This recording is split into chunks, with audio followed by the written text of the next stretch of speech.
আজ দুদিন ধরে কিছু খাইনি মহারাজ, কিছু সাহায্য করুন। এটা কি করে সম্ভব গোপাল? তুমি তো কম রোজগার করনি, কোথায় গেল সেই সব অর্থ? বিশ্বাস করুন মহারাজ, কিভাবে যেন সব অর্থ আমার কাছ থেকে চলে গেল। ও গোপালকে এই অবস্থায় যে দেখবো সেটা ভাবতেও পারিনি। ইস, আমার কতদিনের মনোবাসনা আজ পূর্ণ হচ্ছে। বাবারি, ভাবা যায়? তোমার অর্থ তুমি বাজে খরচ করেছো, আর কে করবে? আমি চাইছি না মহারাজ, কিন্তু তবুও খরচ হয়ে যাচ্ছে। এটা কি সম্ভব গোপাল? তুমি চাইছো না অথচ তোমার জমানো অর্থ তোমার হাত দিয়ে খরচ হয়ে যাচ্ছে। এইরকম নির্ভেজাল গাল গল্প দেয়া কবে থেকে শিখলে গোপাল? ফাড়ামো বাদ দিয়ে এখন থেকে ফাজলামো শিখেছো? বাবা বাবা বাবা! গোপাল কোনো বিপদের মধ্যে পড়েছে, নইলে গোপাল তো মিতব্যয়ী, কোনো বাজে খরচ করে না। মহারাজ, আমি আপনাকে গোপালের পেছনে আর কোনো অর্থ ব্যয় করতে করজোরে নিষেধ করছি। আমারও তাই মত। মহারাজ, দয়া করে আপনি আর একটি মোহরও দেবেন না। আমারও তাই মত। গোপালকে আর কোনো অর্থ দেওয়া মানে ফসে ঘি ঢালা। কি হে বিজ্ঞানী, তোমার কি মত? আমার একটাই কথা বলার আছে মহারাজ, গোপাল তো মিতব্যয়ী, ও কোনো বাজে খরচ করে না। তাহলে আজ গোপালের এই অবস্থা কেন? গোপালের জীবনে কি এমন ঘটনা ঘটলো যাতে গোপাল এই অবস্থায় নেমে এলো? মতিভ্রম বলে একটা কথা আছে, জানো তো বিজ্ঞানী? দূর করে দিন মহারাজ, দূর করে দিন। যাও গোপাল যাও, তুমি বরং বাড়ি যাও, আবার তোমার পুরনো ব্যবসা নিয়ে হাটে মাঠে বসো। আমি আর তোমাকে কোনো সাহায্য করতে পারবো না। যাও, আর দাঁড়িয়ে থেকো না। তাহলে আপনি আর সাহায্য করবেন না? না গোপাল, আমার সব সভাসদেরাই তোমাকে সাহায্য করার বিরুদ্ধে। আমি তাদের বিরুদ্ধে গিয়ে তোমাকে তো সাহায্য করতে পারবো না। আপদ গেল। দিদি দিদি গো, এইটুকু নাও, কিছুদিন চালাও, এর মধ্যে দেখবে গোপাল দাদা ঠিক দাঁড়িয়ে যাবে। এই মোহর কটা রাখো, কাজে দেবে। কোথা থেকে কি হলো? কিচ্ছু বুঝতে পারছি না পুটির মা। একটা মানুষ রাতারাতি এইরকম ভাবে বদলে যায়। দিদা, আমি বলছি দেখো, গোপাল দাদু আবার ঠিক আগের মতো হয়ে যাবে। গোপাল দাদুকে দেখে আমাদের খুব কষ্ট হচ্ছে দিদা। সেই দিন দেখি ঢিল মেরে গাছ থেকে আম পেড়ে খাচ্ছে, আমাদের দিকে চোখ করতেই বলে খুব খিদে পেয়েছে তাই খাচ্ছি। ইস, এই দিনটাও দেখতে হচ্ছে আমায়। দিদি, গোপাল দাদা এখন কোথায়? রাজসভায় গেছে, দেখা যাক মহারাজ কিছু সাহায্য করতে পারেন কিনা।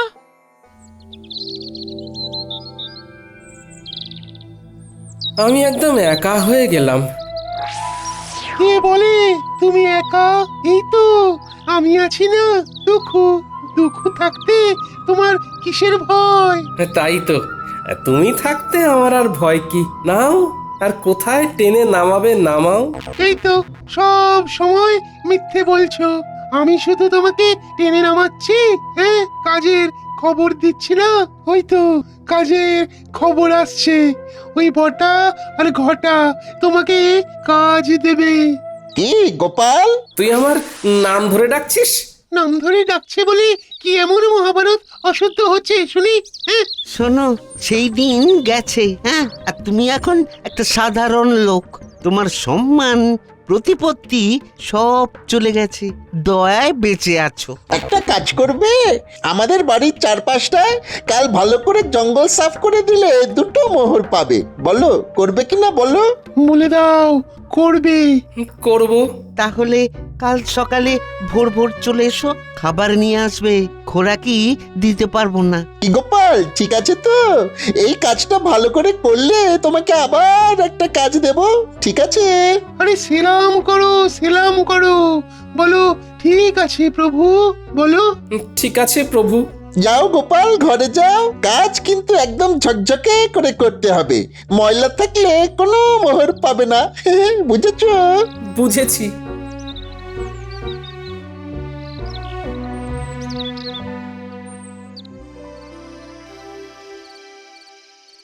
মহারাজ এ কি শুনছি? কি শুনলে তুমি যে এত উত্তেজিত হয়ে আমার কাছে এলে? দাসীর মুখে শুনলাম গোপাল নাকি আপনার কাছে এসেছিল সাহায্যের জন্য। হ্যাঁ এসেছিল, আমি সাহায্য করিনি, কারণ আমার সভাসদেরা সবাই গোপালকে সাহায্য দেবার বিপক্ষে ছিল। গোপালের এই ভাগ্য বিপর্যয়ে আপনি ওর পাশে দাঁড়ালেন না মহারাজ, অথচ আপনার যখন বিপদ ঘটেছে তখন গোপাল সবটুকু দিয়ে আপনাকে সাহায্য করেছে। ও তার জন্য বেতন পেয়েছে, আর বেতনের বিনিময়ে ও কাজ করেছে। বাহ, খুব ভালো বলেছেন মহারাজ, খুব ভালো। আমি ঈশ্বরের কাছে প্রার্থনা করব যে আর কোনোভাবেই যেন গোপালের সাহায্য আপনার না লাগে।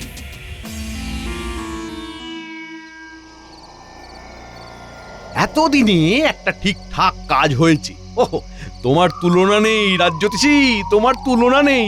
জ্যোতিষ মতে গোপালের এখন 7.5 চলছে, মানে কায়দা করে ওর জীবনে দুঃখটাকে এনে দিতে হবে।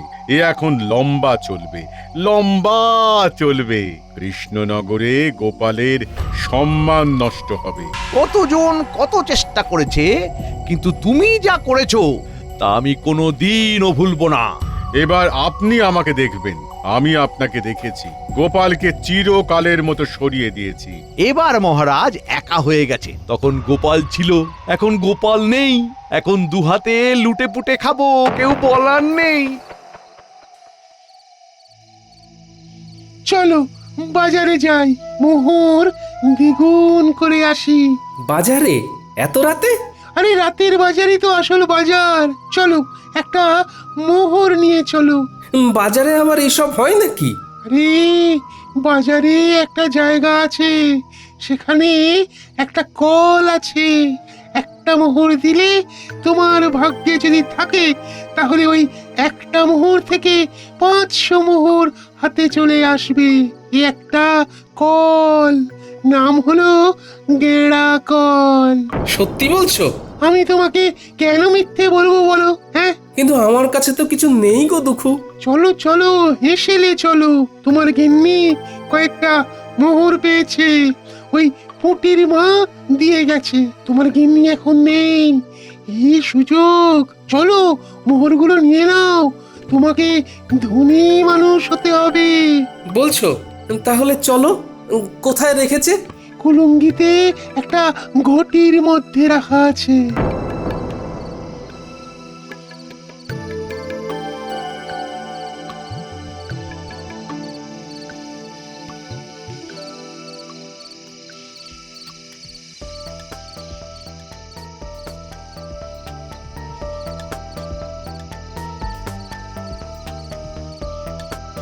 রান্নাঘরে মিনুর বাবাকে যেন যেতে দেখলাম।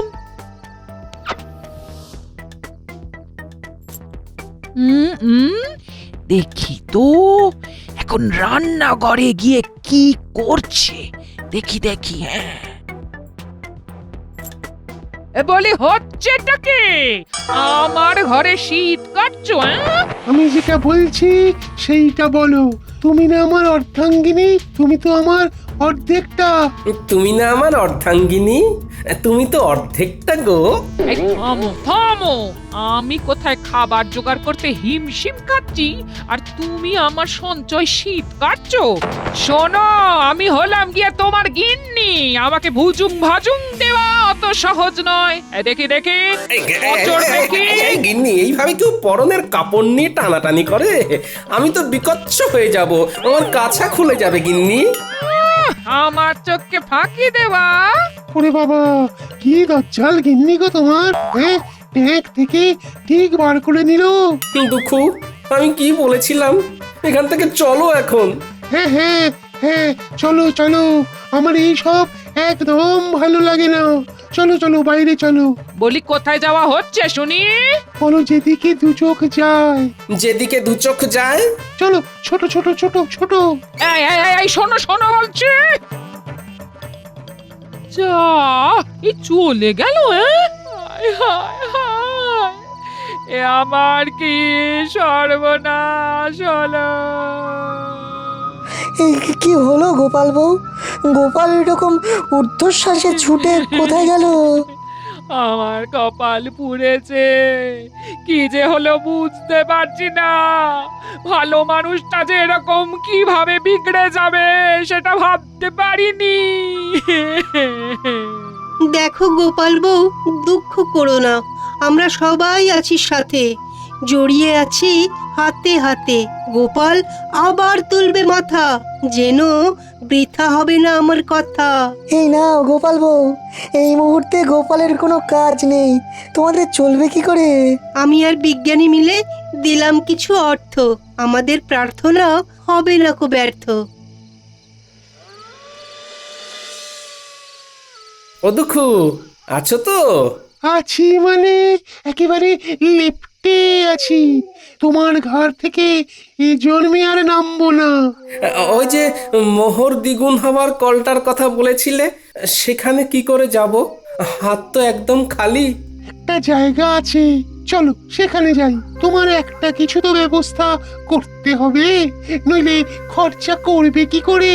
চলো চলো চলো, সোজা চলো, একদম নাক বরাবর।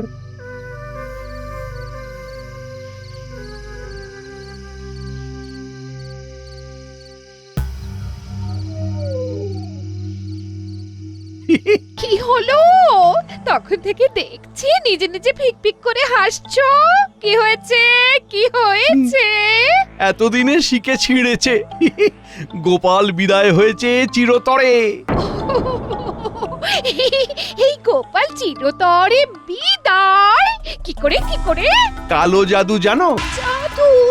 জাদু আবার সাদা কালো হয় নাকি? কথাটা আবার পাঁচকান করো না। একটা পাতি লেবুর মধ্যে মন্ত্র পড়ে দুঃখকে জাদুর সাহায্যে ঢুকিয়ে রেখেছিল আমাদের রাজ্যতীষী। তারপর তারপর তারপর সেই দিন রাতে আমি আর রাজ্যতীষী ওই লেবুটাকে নিয়ে গেলাম বটা ঘটার কাছে। ঘটার বটা, এই লেবুটা গোপালের বাড়ির দোরগোড়ায় রেখে দাও। গোপালের পায়ের চাপে যেই লেবুটা ফাটবে, অমনি ওই লেবু থেকে দুঃখ গিয়ে গোপালের ঘাড়ে চাপবে। ব্যাস, গোপাল দুঃখের কোপে পড়ে সবকিছু হারাবে। 1 মাসের মধ্যে গোপাল একেবারে পথের ভিখারি হয়ে যাবে। এসব সত্যি ঘটবে তো, না আগের মতো সব ভুলভাল হবে? আমার কালো জাদুবিদ্যাকে অবিশ্বাস করো না, কাজটা করেই দেখো না, মজা পাবে। রাজকর্মচারী যদি হতে চাস তাহলে আমরা যেভাবে বলছি সেইভাবে কাজ কর। ঠিক আছে, দিন। এবার চলো, আজ রাতের মধ্যেই এটা করতে হবে। খুব ভালো সময়, আজকের পরে আবার 6 মাস পরে এই তিথি আসবে, সুতরাং বুঝতেই পারছো। পাচ্ছি। তাহলে এক্ষুনি চল, আমাদের চোখের সামনেই ঘটনাটা ঘটুক। চলুন তাহলে। তারপর হ্যাঁ, তারপর সেই অমাবস্যার রাতে আমরা 4 জন গোপালের বাড়ির কাছে এসে দাঁড়ালাম। ঠিক এই জায়গাটাতেই লেবুটা রাখো। হ্যাঁ, এখানে এখানে। সেটা না হয় রাখলাম। গোপাল দাদা না এলে তো হবে না। আরে আমরা এসেছি কি করতে? ওকে ডেকে বাইরে বার করব, তোমরা দেখে যাও খালি খেলাটা। তোরা তোদের কাজটা কর, নে নে রেখে আয়। রেখে এসে লুকিয়ে পড়ো। মন্ত্রীমশাই আপনিও লুকিয়ে পড়ুন। আর হ্যাঁ বটা, লম্ফটা আমার হাতে দিয়ে যা। এইখানে লেবুটা রাখলাম। গোপাল, ও গোপাল, একটু বাইরে এসো না। কে? আরে আমি রাজ্যতীষী। তোমার সাথে একটা খুব জরুরি প্রয়োজন আছে, একবার বাইরে এসো না গোপাল। ও বাবা, এত রাতে রাজ্যতীষী? আসছি।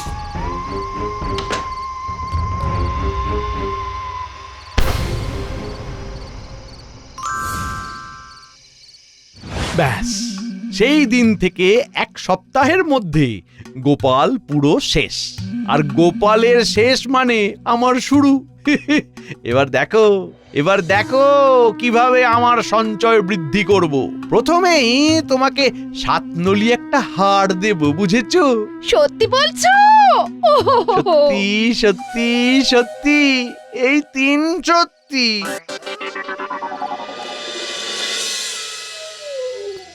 ওই দেখো গোপাল, একটা পাথর পড়ে আছে, দেখতে পাচ্ছো?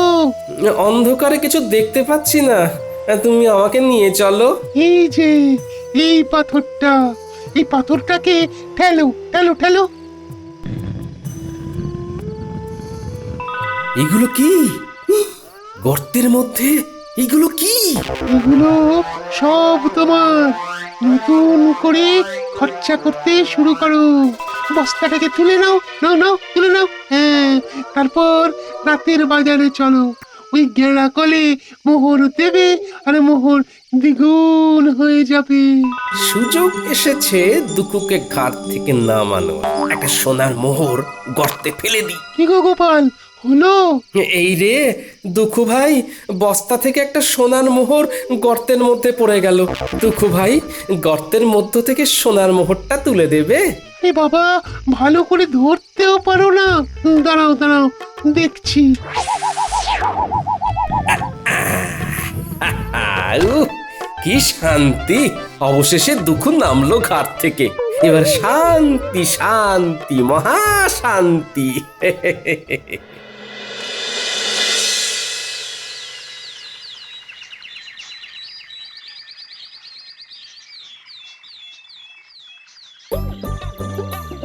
এই ঘটা, ওই দেখ গোপাল দাদা নাতি নাতনিদের নিয়ে বাজার করতে এসেছে। ওর তো আমাদের বাড়ির জঞ্জাল পরিষ্কার করার কথা ছিল। তাই তো, চল দেখি। কিরে পুঁটি, ন্যাপলা, গুলটে, আমার বানর সেনা, বল এই ইলিশ মাছটা নিয়ে নি। হ্যাঁ হ্যাঁ, নিয়ে নাও গোপাল দাদু। আজ শুধু ইলিশ দিয়েই ভাত খাবো। ইলিশের নানা পদ, ভাপা ইলিশ, সর্ষে ইলিশ, ইলিশের পাতুরি। কি গোপাল, তোমাকে না বলেছিলাম আজ আমাদের বাড়ির চারধারের জঙ্গলগুলো সাফ করে দিতে? শোনো বটা ঘটা, আমার ঘরের নালাটা জঞ্জালে জমে গিয়েছে। একটু ঝাঁটা কোদাল দিয়ে পরিষ্কার করে দিও, কেমন? তোমাদের 3টে করে সোনার মোহর দেব। তাড়াতাড়ি এসো কিন্তু, নইলে অন্য কাউকে দিয়ে করিয়ে নেব।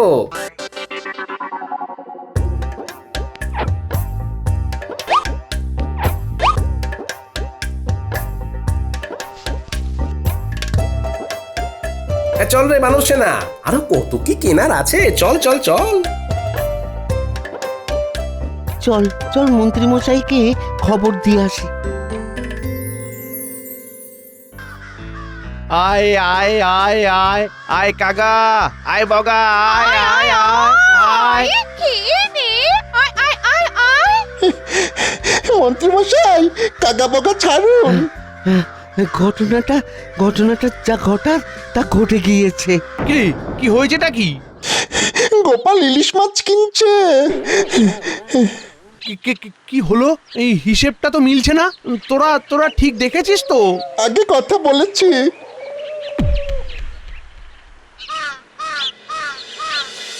এই তো, আবার তোমাকে নিজের জায়গায় দেখতে পেয়ে খুব ভালো লাগছে। তা কি হয়েছিল গোপাল?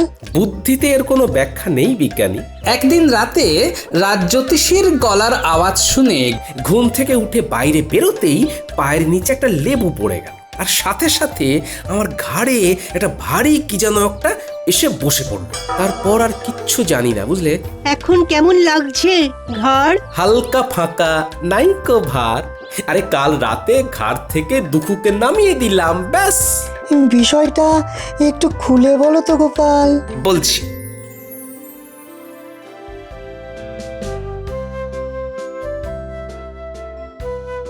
শুনেছেন মহারাজ, গোপাল আবার নিজের জায়গায় ফিরেছে।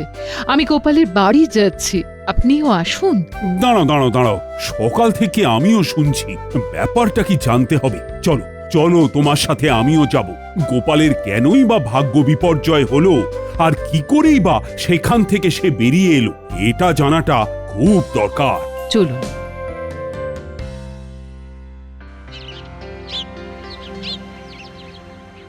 এবার বুঝলে তো? দেখো, এইসব আমার বিশ্বাস হয় না, তবুও বলছি এর মধ্যে রাজজ্যোতিষীর সাথে মন্ত্রী মশাইও আছেন। বাবা বাবা বাবা, তোমাকে দেখে কি ভালোই যে লাগছে। ফিরে এসেছো? গেলাম আর কোথায় যে ফিরে আসবো। কাঁধের ভারটাকে শুধু নামিয়ে দিলাম, ব্যাস, হালকা হলাম। কাঁধের ভার? কাঁধে কিরকম ভার ছিল তোমার? কই গো গোপাল, তোমাকে দেখি। আমি কি বলেছিলাম? গোপাল ঠিক নিজের জায়গা ফিরে পাবে। কি ব্যাপার হয়েছিল গোপাল, আমাকে বলো। কি আর বলবো মহারাজ, আমার ঘাড়ে বসেছিল দুঃখ। সে আমাকে সব বাজে রাস্তাগুলো দেখাচ্ছিল, আমাকে কপর দক্ষিণ করে দিয়েছিল। আমি এক্ষুনি গিয়ে আবার গর্ত থেকে দুঃখকে বার করে দিচ্ছি। আমি আমি একটু আসছি মহারাজ। একটা একটা কাজের কথা মনে পড়ে গেল হঠাৎ। আসি।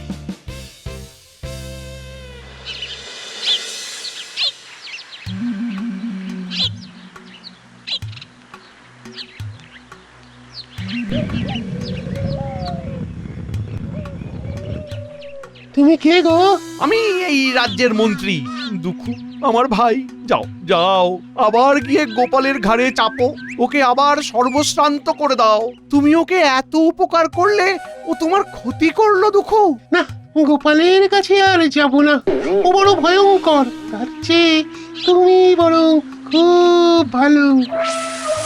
তুমি আমাকে মুক্ত করেছো, যে মুক্তি দেয় তাকে কি ছেড়ে যেতে হয়? হ্যাঁ, আজ থেকে আমি তোমার কাছে থাকবো। বলো কি? না না না না দুঃখু, না না না